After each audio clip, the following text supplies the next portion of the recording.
वेही रहो।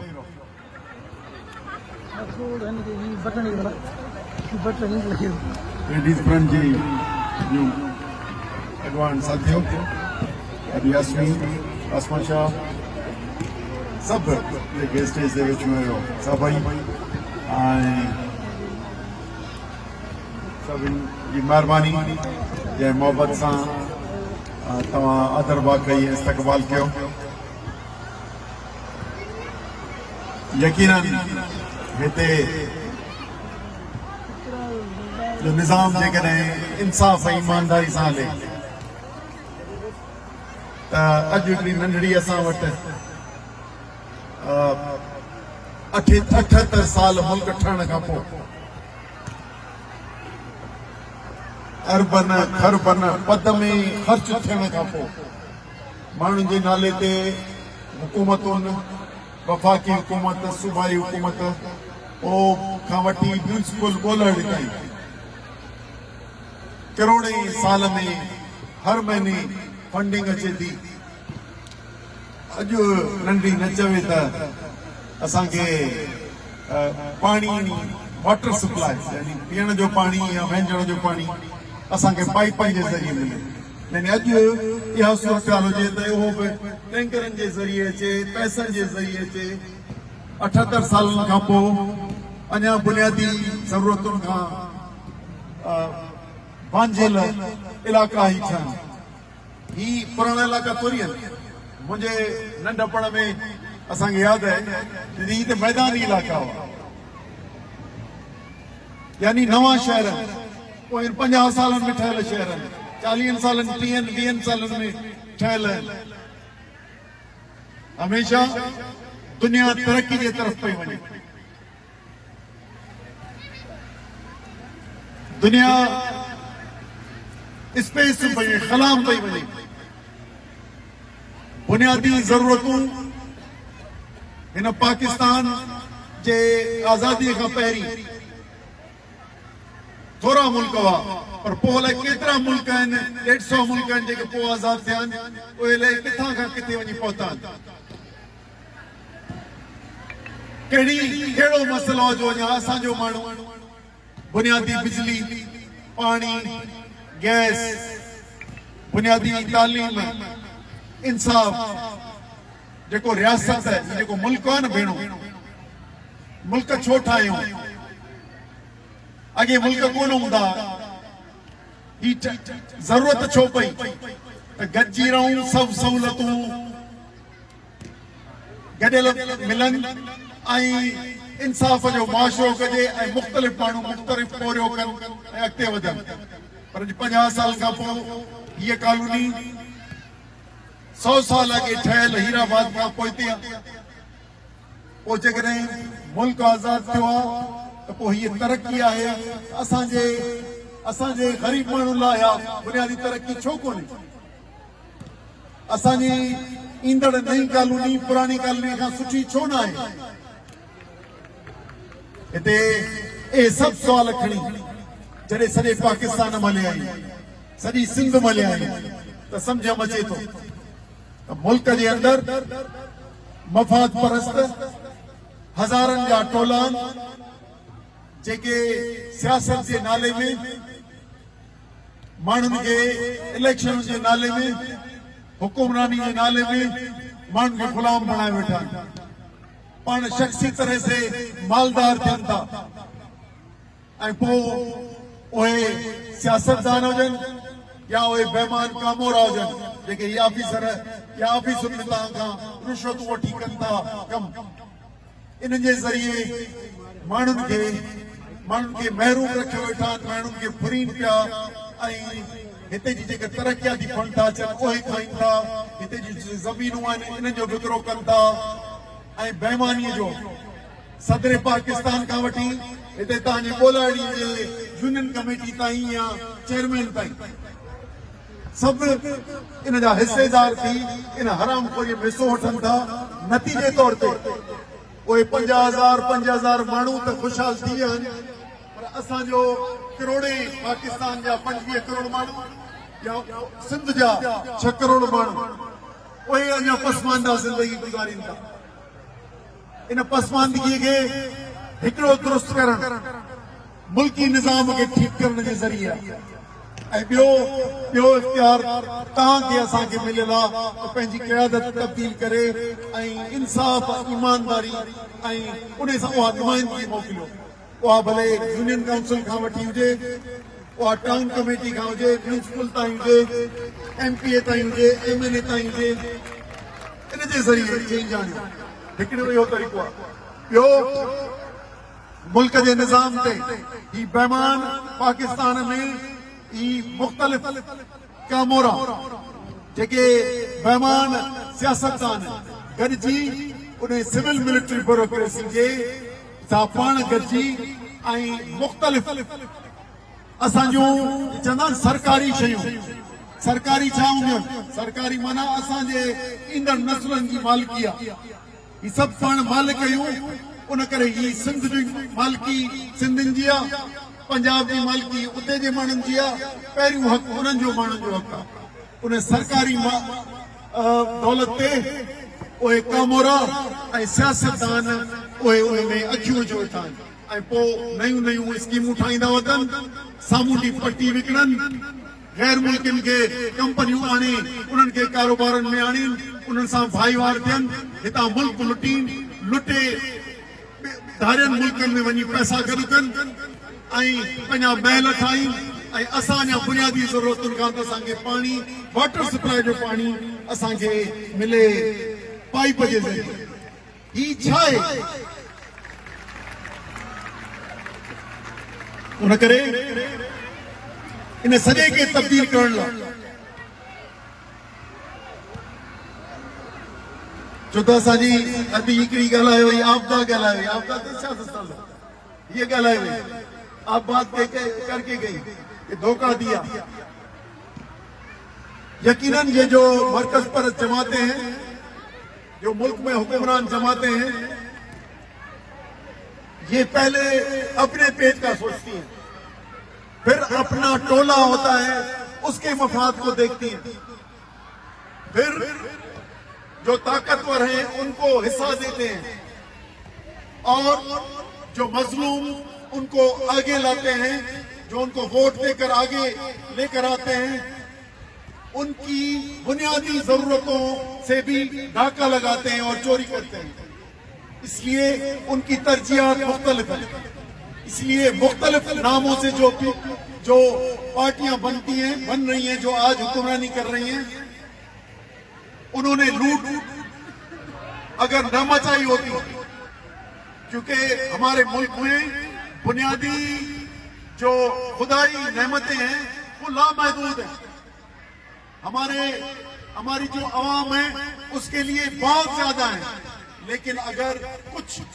लोग ये लुटेरे बन के और ये खींच के जाएंगे तो यकीनी तौर पे हमारा महरूमियत जो है वो हमारी अवाम को आएगी उन करे हिकड़ा मामला जेके कोलड़ी जान जामशोर जान सिंध जान मुल्क जान असां हिन मुल्क जे हदुनि में रहूं था ऐं आईनी तौर ते हिन जे ही आइन में ही मुल्क कंडियल आहे उनमें सूबनि जा हक़ आहिनि मर्कज़ जा हक़ आहिनि हिकिड़ा असांजा हक़ नाजाइज़ नमूने सां मर्कज़ खायो थो वञे या वरी देसी दलाल अॼु जो देसी दलाल पाकिस्तान पीपुल्स पार्टी शिकल में खाराए छॾे थो उहो हुकुमरानीअ जो हिसो वठी ऐं असांजी दौलत मादनी वसीला हुजनि असांजूं ज़मीनूं हुजनि असांजो पाणी हुजे असांजो समूंड हुजे इहो सॼो खपाए था छॾीनि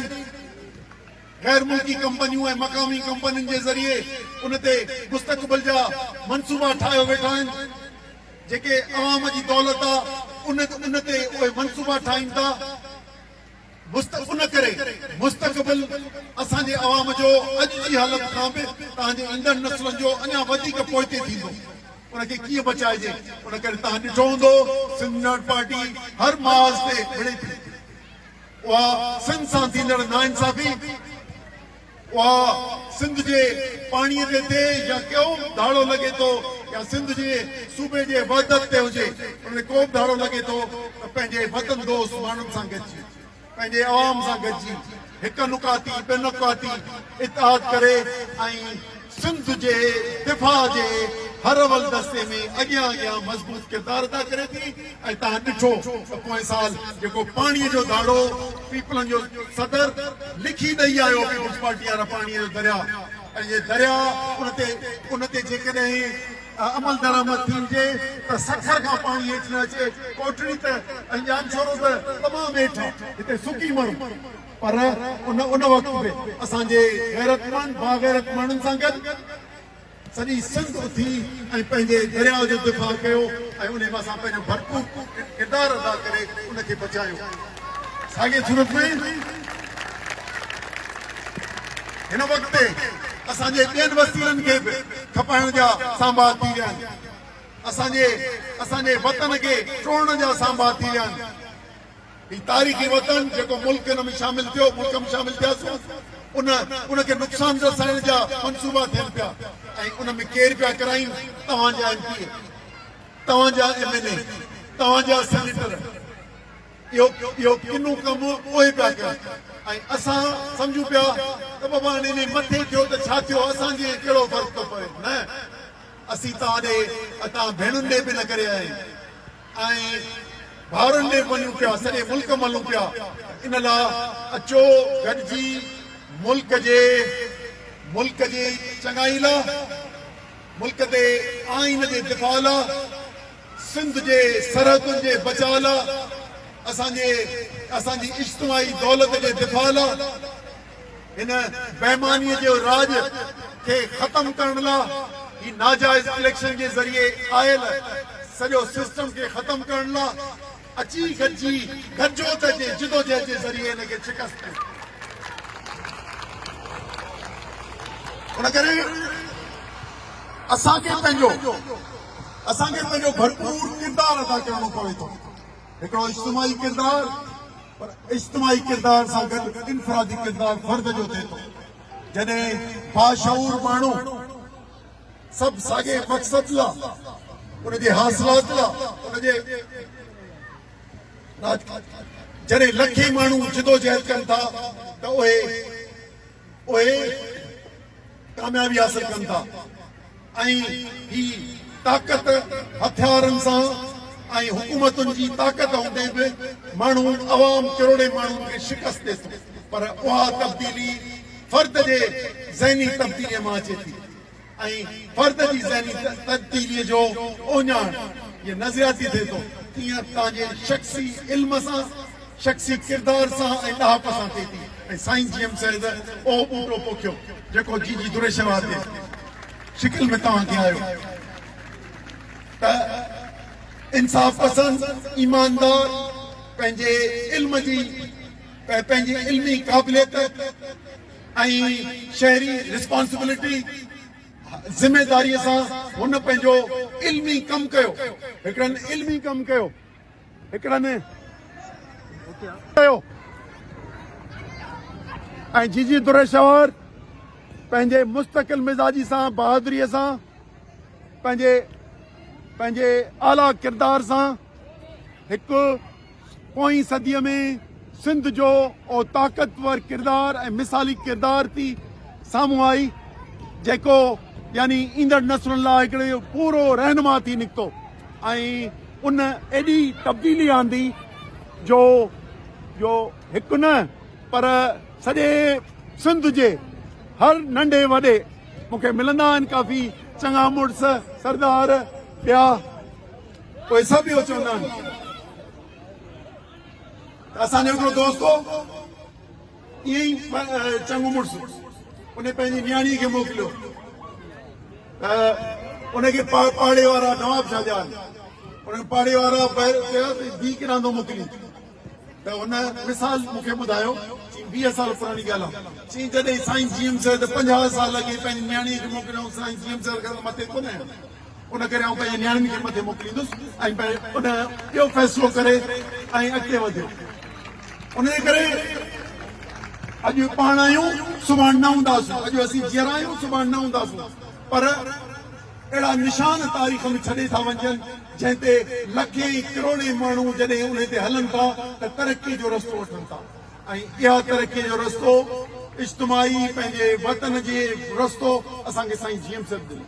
ऐं साईं जीएम साहिब पंहिंजे हक़ इंसाफ़ लाइ कॾहिं बि ताक़त जे अॻियां न झुकियो। ऐं साईं जीएम साहिब असांखे ख़ुददारी, हिमत, जज़्बो सेखारियो। पीपला तव्हांखे धारी दलाली ख़ुशामद जो कल्चर ॾींदा त अचो ख़ुशामद करियो ऐं धारी दलाली करियो ऐं पंहिंजो नसीब ठाहियो। इन जो तरीक़ो इहो आहे। साईं जीएम साहिब इज्तिमाही, वतन दोस्ती, इंसाफ़, ईमानदारी ऐं ख़ुददारी ॾिनी। ऐं उनजे करे तव्हां ॾिसंदो त सॼे सिंध जो अॼु बि जेकॾहिं को दिफ़ा करे थो त साईं जीएम साहिब जो नज़रियो ऐं उनजा पैरोकार इन ख़तरनि खे मुंहुं ॾींदे बि ऐं पंहिंजे सिंध वतन जे बचाव लाइ कमु कंदा रहनि था।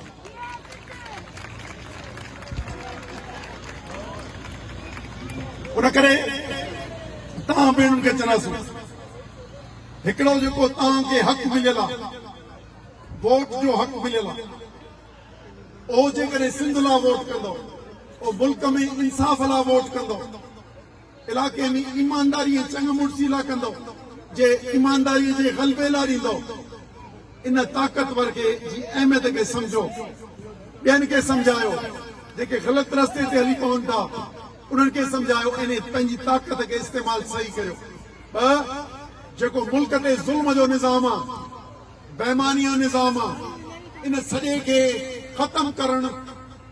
तव्हांजी ज़िमेदारी आहे। तव्हां चवंदो अकेली छा थी करे सघां, इहे असांजूं धीअरुनि जूं वेठियूं आहिनि नियाणियूं, आऊं छा थी करे सघां। पोइ तव्हां बि चओ त आऊं छा थो करे सघां, आऊं तव्हांखे थो ॿुधायां आऊं छा थो करे सघां। तव्हां बि हिकिड़ो हुयो, आऊं बि हिकिड़ो आहियां, पोइ छा कंदासीं। न, पहिरीं ग़लति सही में तफ़रीक़ कबी आहे। असांखे नबीअ बि इहो सेखारियो आहे, असांखे पंहिंजे इमामनि बि इहो रस्तो सेखारियो आहे त ग़लति ऐं सही में तफ़रीक़ करियो। साम्हूं केतिरी ताक़तवर कुवत हुजे, पर इहो यकीन रखो त हक़ खे ग़ालिब थियणो आहे ऐं तव्हीं यकीन सम्झो हक़ खे ग़ालिब थियणो आहे। हुनजो मिसाल हिते सिंध में असांखे जुरत जो नालो साईं जीएम साहिब जी शक्ल में आयो। ॿियो को असांजो मिसाल ई कोन मिलियो हुओ जंहिं रस्तो चैलेंज कयो। अॼु उहे सभिनी मर्कज़ परस्त जमायतूं, पीटीआई, ॿिया जमायतूं अॼु उहे चवनि था, नून लीग जा अॻुवान चवनि था, उते असां नेशनल असेंबलीअ में ॿियनि में हिननि जा जिते तक़रीरूं कंदा जंहिं ॾुखियनि वक़्त में जंहिं महिल तकलीफ़ ईंदी अथनि त चवंदा आहिनि त जीएम साहिब सही था, उसको बि गद्दार कहा गया, ये ग़लति था। तव्हां 50-60 सालनि खां पोइ हिकिड़े हीरे किरदार खे अताब में ॾिनो, हुननि जे माण्हुनि खे तकलीफ़ ॾियो, हक़ जी तहरीकुनि खे कुचलियो ऐं पोइ रुॻो माज़रत करियो त पोइ हक़ में था। उन करे अॼु उहो साॻियो ॿियो ज़ुल्म इस्तेसाल सॼे मुल्क ते ग़ालिब आहे। उन करे सिंध में इंसाफ़ लाइ ऐं मुल्क में इंसाफ़ जे क़याम लाइ, उहो भले अदलिया इंसाफ़ जे लाइ अदालत जो 26-27 तरमीमी ज़रिए तबाही आंदी अथनि, उनखे ठीकु करण लाइ ही सियासी कैदी जेके बंदि करे रखिया अथनि उन्हनि ते कूड़ा एॾा आहिनि पीपला। ऐं वरी कोठड़ीअ लाइ कॾहिं घणनि ॾींहंनि खां पोइ आयो आहियां हिते, तव्हां कोन ॾिठो त मूंखे ॿ साल मूं ते केस कोठड़ीअ में थियो पियो आहे, तव्हां रोड करे बंदि करे बीठो आहियां, मूं ते लूणी कोट में थियो पियो आहे। यानी हक़ सच लाइ रुॻो ॻाल्हायूं था त हिते कूड़ा केस करे माण्हुनि खे हिसाइनि था। सरदार चङा मुड़ुस MNA ॿुधी छॾी, हाणे तव्हांजो दौर ख़तम थियो। अवाम खे ताक़त जे ज़रिए, पुलिस जे ज़रिए हिसाइण जो इंशाअल्लाह अनक़रीब इहो तव्हां ते ई इस्तेमालु थींदो, छो त तव्हां ज़ुल्म कयो आहे। अलाह साईं तव्हां खां हिसाब वठंदो आहे, अवाम जे इनकलाब जे ज़रिए तव्हांखे पूरी तो दफ़न कंदो। उन करे सभु दोस्त दिलि न लायो, भेणूं पंहिंजो किरदारु अदा करियो। तव्हां ॾिसंदा आहियो अवामी इतिजाज जे ज़रिए पुरम इतिजाज के जरिए असी लठ कोंदा करूं असी हक सच चऊं था ऐं गज्जी चऊं था जे 100 माण्हू गज्जी चऊं था तो उहा ताक़त ते ऐं जेॾीमहिल लख माण्हू गज्जी करियूं था त पाणीअ जा नाजाइज़ स्कीमूं बंदि थी वञनि तव्हां पाण मिसाल ॾिठो उन करे जॾहिं हुकूमत ज़ालिम थी पवे जॾहिं बादशाह ज़ुल्म करे त पोइ मुल्ले जी ॻाल्हि न ॿुधो ओ चवंदो त तव्हांखे हलो त उनजी ताबेदारी करियो पोइ हक़ सां थी पियो उन ज़ुल्म जे बादशाह ते जेका वज़ीर आज़म हुजे या सदर हुजे या वज़ीर आला हुजे उन्हनि जे साम्हूं थी करोड़े माण्हू जॾहिं बीठा आहिनि दुनिया में जिते बि माण्हू उथी बीठा आहिनि उहे जर्मनीअ में उथी बीठा आहिनि उहे क्यूबा में उथी बीठा आहिनि उहे जंहिं मुल्क में उथी बीठा आहिनि बांग्लादेश में उथी बीठा आहिनि जिते श्रीलंका में थींदा आहिनि हमेशह फतेह आवाम जी थींदी आहे ऐं तव्हां रुॻो इन में सॾ ॾियो गॾिजी बीहो इंशाअल्लाह पाण पुरम जिदोजहद जे ज़रिए इन मुल्क जी तरक़ी मटाईंदासीं इन सिंध खे ख़ुशहाल कंदासीं सिंधियुनि खे पंहिंजा हक़ वठी ॾींदासीं हिते रहंदड़ मुख़्तलिफ़ क़िस्मनि जा माण्हू जेके असांजा भाउर असांजूं भेणूं आहिनि जेके मुख़्तलिफ़ ॿोलियूं ॻाल्हाईंदड़ आहिनि पर पंहिंजे वतन सां वफ़ा सां ऐं इंसाफ़ लाइ गॾिजी बीहनि था उन्हनि सभिनी लाइ दिलि वॾी करियो वेकिरी करियो सभिनी खे मज़लूमनि खे गॾे जिदोजहद खे पाण खे कामयाबु थियणो आहे महिरबानी